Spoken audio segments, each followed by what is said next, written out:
भारताचे ज्येष्ठ पर्यावरण शास्त्रज्ञ, पश्चिम घाट तज्ज्ञ समितीचे अध्यक्ष, नामवंत विचारवंत आणि निसर्गप्रेमी डॉक्टर माधव गाडगीळ यांचं अल्पशा आजारानं निधन झालंय। वयाच्या 83व्या वर्षी त्यांनी पुण्यातील डॉक्टर शिरीष प्रयाग हॉस्पिटलमध्ये अखेरचा श्वास घेतला। डॉक्टर गाडगीळ यांच्या निधनानं पर्यावरण, जैवविविधता आणि परिसंस्था संवर्धनासाठी आयुष्यभर झटणारा एक प्रखर आवाज, अभ्यासू मार्गदर्शक आणि संवेदनशील शास्त्रज्ञ देशानं गमावलाय। डॉक्टर माधव गाडगीळ हे भारतातील पर्यावरण शास्त्राच्या क्षेत्रातील एक अत्यंत मान्यवर नाव होतं। पश्चिम घाटातील जैवविविधता, निसर्ग संपत्तीचं शाश्वत व्यवस्थापन आणि स्थानिक समुदायांच्या सहभागावर आधारित विकासाचा त्यांनी सातत्यानं आग्रह धरला। पश्चिम घाट संवर्धनासाठी स्थापन करण्यात आलेल्या गाडगीळ समितीच्या अहवालामुळे देशभरात मोठी चर्चा झाली।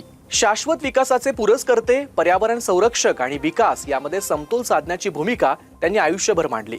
जंगल, नद्या, डोंगर रांगा आणि ग्रामसमुदाय याचा परस्पर संबंध अधोरेखित करत त्यांनी अनेक संशोधन, लेख, पुस्तकं आणि अभ्यास अहवाल सादर केले।